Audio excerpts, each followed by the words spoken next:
உலகெங்கிலும் பறந்து வாழும் தாய் தமிழ் சொந்தங்கள் அனைவருக்கும் வணக்கம். நான் உங்கள் தமிழ் மாறன் ஜோகலிங்கம். இன்றைய மக்களதிகாரம் நிகழ்ச்சியில் நம்மோடு கலந்து சிறப்பிக்க இருக்கின்றார் முன்னாள் நாடாளுமன்ற உறுப்பினரும் தற்போதைய தமிழ் ஜனாதிபதி பொது வேட்பாளருமாகிய அரியநேந்திரன் அவர்கள். வணக்கம் ஐயா. வணக்கம். வணக்கம். வணக்கம். முதலில் தமிழ் ஜனாதிபதி பொது வேட்பாளராக தெரிவு செய்யப்பட்டிருக்கும் உங்களுக்கும் எமது நெட்டிக்கண் இணைய ஊடகம் சார்பாக வாழ்த்துக்களை தெரிவித்துக் கொள்கின்றோம். மிக்க மகிழ்ச்சி. பொது வேட்பாளராக தெரிவு செய்யப்பட்டதன் பின் பல விமர்சனங்கள் எழுந்திருக்கின்றது. அதாவது, நீங்கள் தமிழரசு கட்சியினுடைய முக்கிய உறுப்பினர், பொதுச்சபை உறுப்பினராக இருக்கின்ற நீங்கள் கட்சியினுடைய அனுமதி இன்றி இந்த போட்டியிடுவதாக உங்கள் மீது ஒரு குற்றச்சாட்டு முன்வைக்கப்பட்டிருக்கின்றது. உண்மையிலேயே கட்சியினுடைய அனுமதி இல்லாமல் தான் நீங்கள் அந்த பொது வேட்பாளராக தெரிவு செய்யப்பட்டிருக்கின்றீர்களா? இது பற்றி உங்களுடைய கருத்து ஐயா. ஆமாம், உண்மையில் இந்த பொது வேட்பாளர் விடயம் என்பது இலங்கை தமிழரசு கட்சியால் முன்வைக்கப்பட்ட கோரிக்கை அல்ல. ஏற்கனவே இருக்கக்கூடிய 83-84 பொது அமைப்புகளின் பிரதிநிதிகள், அதைவிட 8 தமிழ் தேசிய கட்சிகளை சேர்ந்தவர்கள் ஒன்றிணைந்து ஒரு கட்டமைப்பாக தொடர்ச்சியாக 6 மாதங்களுக்கு மேலாக அவர்கள் இந்த முயற்சியை எடுத்திருந்தார்கள். அவர்களின் அந்த கொள்கைகளை அவர்கள் அதை பார்க்கிற போது உண்மையில் அந்த கடந்த காலங்களிலே 8 ஜனாதிபதிகள் ஆட்சியில் பீடம் ஏறி இருக்கின்றார்கள். அவர்கள் வடகிழக்கு மக்களுக்கான அரசியல் தீர்வு தொடர்பாக எதையும் பெறாத ஒரு பட்சத்தில் இந்த முறை ஜனாதிபதி தேர்தலை கூட்டாக வடகிழக்கு மக்கள் ஒரு எதிர்ப்பை காட்டுவதற்காக ஒரு தமிழ் பொது வேட்பாளரை நிறுத்தி அதற்கு வாக்களிக்க வேண்டும் என்ற கோரிக்கையை முன்வைத்த அந்த பிரச்சாரங்கள், அந்த செயல்பாடுகளிலே ஈடுபட்டிருந்தார்கள். அந்த நேரத்தில் தான் அந்த பொது வேட்பாளராக வரக்கூடிய ஒருவர் கிழக்கிலே இருந்து வர வேண்டும் என்கின்ற பிரச்சாரத்தை அவர்களே ஏற்கனவே அதை கூறி பல இடங்களிலே அந்த பிரச்சாரம் செய்திருந்தார்கள். அது ஒரு நிலைப்பாடாகவும் இருந்தது.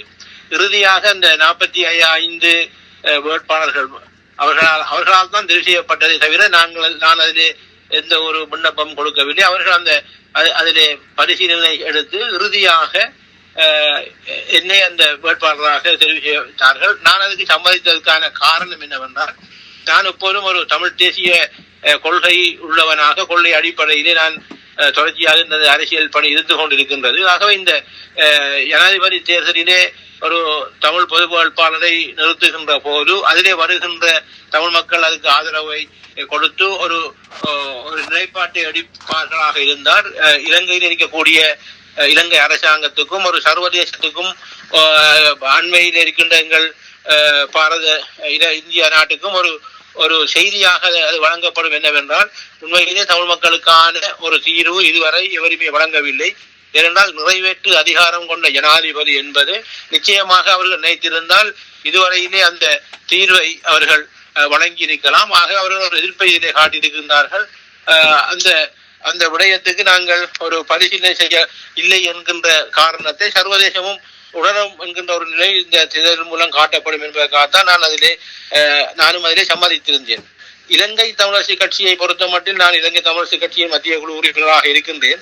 இலங்கை தமிழரசு கட்சியை பொறுத்த மட்டில் கூட இன்னும் முடிவெடுக்கவில்லை என்பது உண்மை. ஆனால் பொது வேட்பாளரை எதிர்ப்பதென்றோ அல்லது பொது வேட்பாளரை ஆதரிப்பதென்றோ அல்லது வேறொரு பெரும்பான்மை சிங்கள வேட்பாளரை ஆதரிப்பது என்ற நிலைப்பாடை இலங்கை தமிழரசு கட்சியை சேர்ந்த கட்சி அதை எடுக்கவில்லை. ஆக இந்த காரணத்துக்காக நான் இன்னொரு கட்சியிலே வேட்பாளராக இணைந்து போட்டியிடவில்லை, சுயேட்சையாக போட்டியிடுவதற்கு நான் சம்மதித்தேன். இல்லை, இந்த இடத்திலே தான் எனக்கு ஒரு கேள்வி எழுகின்றது. நீங்கள் குறிப்பிடுகின்றீர்கள் தமிழரசு கட்சி எந்த ஒரு நிலைப்பாட்டையும் எடுக்கவில்லை. அதாவது பொது வேட்பாளரை ஆதரிப்பதா அல்லது ஏதாவது ஒரு சிங்கள பெரும்பான்மை கட்சியை சேர்ந்தவரை ஆதரிப்பதா என்ற ஒரு நிலைப்பாடை எடுக்கவில்லை என்று நீங்கள் குறிப்பிட்டீர்கள். ஆனால் உங்களுடைய தமிழரசு கட்சியினுடைய மிக முக்கியமான 2 பாராளுமன்ற உறுப்பினர்கள் வேறொரு நிலைப்பாட்டிலே அவர்கள் நகர்ந்து கொண்டிருப்பதை எங்களால் உற்று நோக்கக்கூடியதாக இருக்கின்றது. திரு கௌரவ பாராளுமன்ற உறுப்பினர் சுமந்திரன் ஆகிய இருவரும் ரணில் விக்ரமசிங்கே அவர்களை ஆதரிப்பதற்கான ஒரு நிலைப்பாட்டிலே இருப்பதாக தெரியக்கூடிய சாத்தியக்கூறுகள் இருக்கின்றது.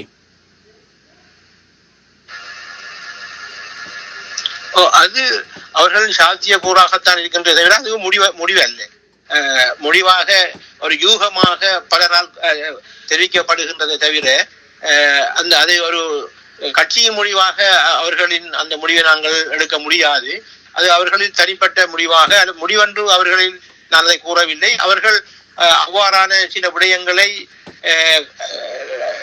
அணுகி சில நேரம் அபிவிருத்திகளுக்காக இருக்கலாம் அல்லது வேறு விடயங்களுக்காக அணுகி இருக்கலாம்.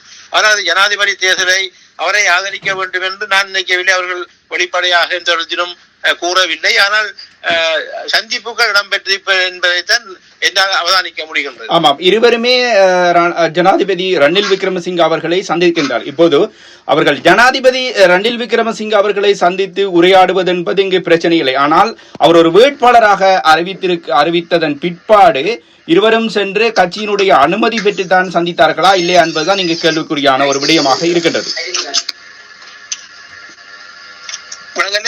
இல்லை, அவர்கள் ஜனாதிபதியை சந்திப்பதிலே எந்த ஒரு பிரச்சனையும் இல்லை. ஒரு பாராளுமன்ற உறுப்பினர் நாட்டினுடைய ஜனாதிபதியை சந்தித்து கலந்துரையாடுவதில் எந்தவித பிரச்சனையும் இல்லை. ஆனால் ஜனாதிபதி திரு ரணில் விக்ரமசிங்கே அவர்களும் ஒரு வேட்பாளராக களத்திலே இருக்கின்ற போது சந்திப்பதுதான் இங்கு சந்தேகங்களை எழுப்பக்கூடியதாக இருக்கின்றது. அதைத்தான் நான் உங்களிடம் கேள்வியாக முன்வைத்தேன். அது உண்மை. ஏனென்றால் ஏனைய வேட்பாளர்களிடமும் சில விடயங்களை கதைத்திருக்கின்றார்கள். இவர் ஒரு வேட்பாளராக இருந்தாலும் கூட இவர் ஒரு இப்பொழுது நாட்டில் ஜனாதிபதியாக கூட இருப்பதன் காரணமாக அடுத்த ஜனாதிபதியாக பாரம் கொடுக்கும் வரையும் இவரே ஜனாதிபதியாக தொடர்ந்து இருக்கின்றார் என்பது உண்மையாக இருக்கின்றது. நிச்சயமாக உங்களை கூட சந்திப்பதற்கு ஜனாதிபதி பொது வேட்பாளராக நீங்கள் அறிவித்தவுடன் உங்களை கூட சந்திப்பதற்கு கௌரவ ஜனாதிபதி அவர்கள் அழைப்பு விடுத்ததாக ஒரு செய்தி நேற்று இணையதளம் ஊடாக அறியக்கூடியதாக இருந்தது. அது பற்றிய உண்மை கருத்துக்களை அறிய விரும்புகிறோம் ஐயா. உண்மையில் என்னை அழைக்கவில்லை, அது தவறான செய்தி. அழைத்தது யாரை என்றால் நானும் அந்த செய்தியைத்தான் நானும் பார்க்கின்றேன். அந்த பொது வேட்பாளரை நிலைப்பாட்டை எடுத்த அந்த தமிழ் தேசிய பொது கட்டமைப்பு என்கின்ற அந்த அமைப்பு, அதில் இருக்கின்ற 7 கட்சிகளின் 8 அந்த கட்சிகளின் தலைவர்கள், அதை விட அந்த பொது கட்டமைப்பில் இப்பொழுது இறுதியாக அந்த இணைக்கப்பட்டிருக்கின்ற அந்த உறுப்பினர்கள், அந்த முக்கியமான உறுப்பினர்கள், அவர்களைத்தான் அழைத்ததாகத்தான் செய்தி வந்திருக்கின்றது. நான் இன்னும் அவர்களுடன் அதை அவர்களுடன் கேட்கவில்லை. ஆனால் எனக்கு அந்த அழைப்பும் வரவில்லை. எனக்கு அழைப்பு வந்தாலும் நான் சந்திப்பதற்கு தயாராக இல்லை. நிச்சயமா உங்களுடைய தெளிவுபடுத்தலுக்கு நன்றி. எதை முன்னிலைப்படுத்தி நீங்கள் இந்த உங்களுடைய அடுத்த கட்ட பிரச்சாரத்தை ஆரம்பிப்பதாக இருக்கின்றீர்கள்? அல்லது இது வெறுமனே இன்னும் ஒரு விமர்சனமும் உங்கள் மீது, அதாவது உங்கள் அந்த பொது ஜனாதிபதி வேட்பாளர் மீது குறிப்பாக ஒரு விமர்சனம் வைக்கப்படுகின்றது, இது ஒரு ஏமாற்று நாடகம், இது கடைசியிலே யாரோ ஒருவரை ஆதரிப்பதற்கான ஒரு நிலைப்பாட்டில் இருக்கின்றார்கள் என்கின்ற ஒரு விடயமும் இருக்கின்றது. அது எதனால் அந்த சந்தேகம் எழுகின்றது என்றால், பொது வேட்பாளராக வாக்களிக்கின்ற அதே வேளையிலே 2வது விருப்பு வாக்கை வேறு ஒரு சிங்கள பெரும்பான்மை வேட்பாளருக்கு அளிக்கக்கூடிய சாத்தியக்கூறுகளும் இருக்கின்றது. அது பற்றியும் உங்களுடைய அமைப்பிலே பரிசீலிக்கப்பட்டதாக ஒரு விமர்சனங்கள் எழுகின்றது. இது பற்றி உங்களுக்கு கருத்து? நிச்சயமாக தெளிவாக நாங்கள் கூறியிருக்கின்றோம். விருப்பு வாக்கு என்பது எவருக்கும் தமிழ் வடகிழக்கு மக்களை பொறுத்த மட்டும் ஒரு வாக்கு தான் அளிக்க வேண்டும். அந்த வாக்கு என்பது தமிழ் பொது வேட்பாளருக்கு தான் அதை அளிக்கப்பட வேண்டும். அந்த தமிழ் பொது வேட்பாளரின் சின்னம் என்னவென்பது இதுவரும் 15ஆம் தேதி தான் வெளிக்கொண்டிருக்கின்றது. அந்த சின்னத்திற்கு நேரே அவர்கள் புள்ளடி போட்டு வாக்களிக்கலாம் என்பதுதான் எங்கள் எனது நிலைப்பாடாக இருக்கின்றது. அதுதான் எங்கள் அந்த பொது கட்டமைப்பு அதை ஏற்பாடு செய்தவர்களின் நிலைப்பாடாக இருக்கின்றது. 2ஆம் 3ஆம் விருப்பு வாக்கு என்பது அதை நாங்கள் அளிக்க வேண்டிய அவசியம் இல்லை என்பதை நாங்கள் தெளிவாக இருக்கின்றோம். ஏனென்றால் அந்த அவ்வாறான வாக்கை அளிக்கின்றவர்கள், அதை சிங்கள ஜனாதிபதியை ஆதரிக்கின்றவர்கள் அவ்வாறான அளிக்கலாம் என்பது ஒரு விடயம். அடுத்ததாக இந்த வாக்குச்சீட்டிலே வாக்களிக்கின்றதுக்கும் ஒரு தெளிவு இல்லாமல் இருக்கின்றது சில மக்கள் மத்தியில். உண்மையிலே இந்த வாக்களிக்கின்ற வாக்குச்சீட்டிலே நான் நினைக்கிறேன் இப்பொழுது 25, 27, சில நேரம் 30 அல்லது 40 கட்சிகள் போட்டியிட வாய்ப்பு இருக்கின்றது. விருப்பு வாக்கு அளிக்கின்ற போது 1ஆம் இலக்கம், 2ஆம் இலக்கம், 3ஆம் இலக்கம் போடப்பட வேண்டும். உதாரணமாக நாங்கள் வாக்களிக்கின்ற போது விருப்பு வாக்கை தமிழ் பொது வேட்பாளரின் சின்னத்துக்கு போட்டுவிட்டு நீங்கள் விரும்பிய XYZ யாரோ ஒருவருக்கு நீங்கள் போடுங்கள் என்று கூறுகின்ற போது, உதாரணமாக எங்கள் மக்கள், எங்கள் வாக்காளர்கள் அல்லது தமிழ் மக்கள் பலமையாக புள்ளடி போட்டு போட்டு பழகியவர்கள் தான் அதிகமாக இருக்கின்றார்கள். அவ்வாறு சில நேரம் அவர்கள் பொது வேட்பாளருக்கு தமிழ் பொது வேட்பாளராக எனக்கு புள்ளடியை போட்டுவிட்டு இரண்டாம் தெரிவாக முதலாம் இலக்கத்தை யாருக்காவது அவர்கள் மனதில் நினைத்து போடுவார்களாக இருந்தால் அந்த முதலாம் இலக்கம் போட்டவர் தான் முதல் தெரிவாக அதுல கருதப்படும். இவ்வாறான சிக்கல்கள் இருக்கின்றது அந்த வாக்குச்சீட்டில். இதை நாங்கள் தெளிவுபடுத்த வேண்டிய தேவையும் எங்களுக்கு இருக்கின்றது. ஆகவே நாங்கள் மற்றவர்களுக்கு இரண்டாம் மூன்றாம் தெரிவு என்கின்ற கருத்துக்கே இடமில்லை. இதில் தனியே தமிழ் பொது வேட்பாளர் அவரின் சின்னத்துக்கும் மாத்திரம் போடுகின்ற அந்த பிரச்சாரத்தை தான் முன்னெடுக்க வேண்டும் என்று அந்த பொதுச்சேவை அவர்கள் தீர்மானித்திருக்கின்றார்கள். அதை நான் நினைக்கிறேன் அந்த வேட்புமனு தாக்கல் செய்ததற்கு பிறகு செய்கின்ற பிரச்சாரங்களிலே அதை முன்னிலைப்படுத்துவார்கள் என்று நினைக்கின்றேன். நிச்சயமாக இந்த பொது ஜனாதிபதி வேட்பாளராக நீங்கள் அறிவிக்கப்பட்டதை தொடர்ந்து தமிழரசு கட்சியினுடைய முக்கிய கூட்டம், மத்திய உறுப்பினர்கள் அங்கம் வகிக்கக்கூடிய முக்கியமான ஒரு கூட்டத்தை நாளை கூட்டுவதாக உங்களுடைய தலைவர் திரு சேனதிராஜா அவர்கள் அறிவித்திருக்கின்றார். மத்திய குழு உறுப்பினர் என்ற வகையிலே, தமிழரசு கட்சியினுடைய மத்திய குழு உறுப்பினர் என்ற வகையிலேயே உங்களுக்கும் அழைப்பு விடுக்கப்பட்டிருக்கின்றதா? நாளைய அழைப்பு எனக்கு வந்திருக்கின்றது. மத்திய குழு கூட்டத்துக்கான அழைப்பு எனக்கு வந்திருக்கின்றது. நாளைய கூட்டம், நாளைய கூட்டத்திற்கு எனக்கு தவிர்க்க முடியாத காரணத்தினால் நான் செல்ல முடியாது. ஆனால் மற்றவர்கள் செல்வார்கள் என்று நினைக்கின்றேன்.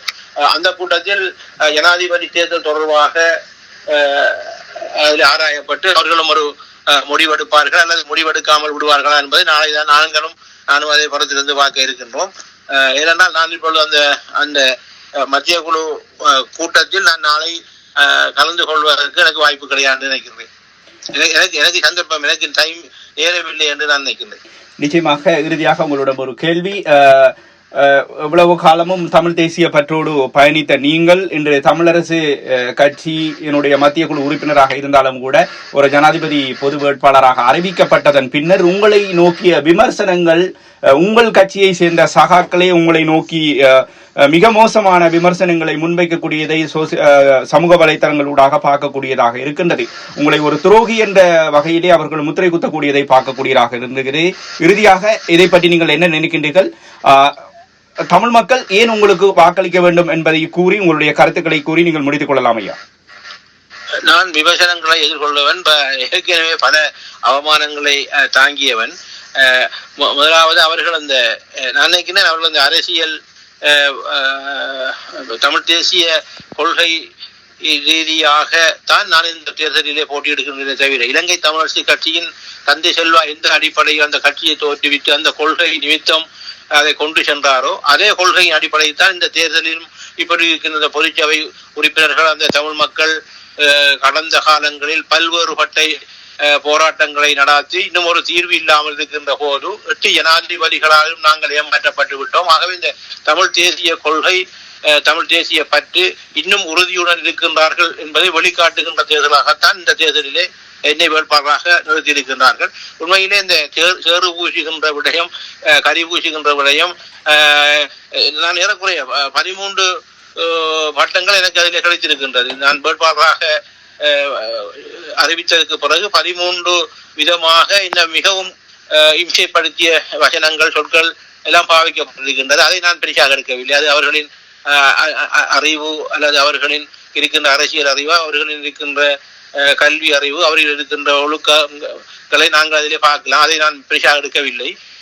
ஆனால் இந்த எல்லோரும் அவ்வாறானவர்களும் கூட திருந்துவதற்கும் வாய்ப்பு இருக்கின்றது. ஏனென்றால் இப்பொழுது ஆரம்பத்தில் அவர்களுக்கு என் மீது இவ்வாறான ஒரு ஆத்திரங்கள், எரிச்சல்கள் இருக்கலாம், அல்லது வேறு மாறும் அவர்களை தூண்டி அவ்வாறு செய்தாலும் கூட நான் நினைக்கின்ற இன்னும் 45 நாட்கள் இருக்கின்றது. அந்த 45 நாட்களிலும் அவர்களும் மனம் மாறி தூற்றியவர்களும் என்னை போற்றுவார்கள் என்கிற நம்பிக்கை எனக்கு இருக்கின்றது. ஆகவே எல்லோரும் அந்த கொள்கை ரீதியாக நான் இன்னும் மீண்டும் சொல்லுகின்றேன், இது அரியநேத்திரன் என்கின்ற மனிதனுக்கு அல்லது அந்த நபருக்கு நீங்கள் வாக்களிக்க வேண்டாம், அது அல்ல. இதிலே வாக்களிக்கிறது தமிழ் தேசிய பொது வேட்பாளர் என்கின்ற கொள்கையின் அடிப்படையில் என்னை நான் ஒரு குறியீடாக மாத்திரம்தான் அதில் இருக்கின்றதே தவிர நான் அதில் வேறு எந்த விடயங்களுக்காகவும் நான் அதில் செல்லவில்லை. எனது பணி என்பதும் செப்டம்பர் மாதம் 21ஆம் தேதி தேர்தல் இடம்பெறும். 22ஆம் தேதியுடன் இந்த தேர்தல் அல்லது இந்த எனது பணி, இதுக்கான எனக்கு தந்த அந்த விடயம் அதனுடன் முற்று பெறும் என்பதை நான் கூறுகின்றேன். அதற்கு பிறகு வருகின்ற அடுத்த பணியா இந்த பொதுச்சபை என்னை வேட்பாளராக நிறுத்திய அந்த தமிழ் தேசிய பொது கட்டமைப்பு அடுத்த கட்டங்களை மேல் நோக்கி கொண்டு செல்லும் என்பதையும் நான் இடத்தில் தெளிவாக கூற விரும்புகின்றேன். நிச்சயமாக உங்களுடைய நேரத்தை ஒதுக்கி நிகழ்ச்சியில் கலந்து கொண்டமைக்காக நெட்டிகன் இணையம் ஊடகம் சார்பாக நன்றிகளை தெரிவித்துக் கொள்கின்றேன். நன்றி ஐயா. நன்றி, வணக்கம். நன்றி, வணக்கம். நன்றி, நன்றி, நன்றி.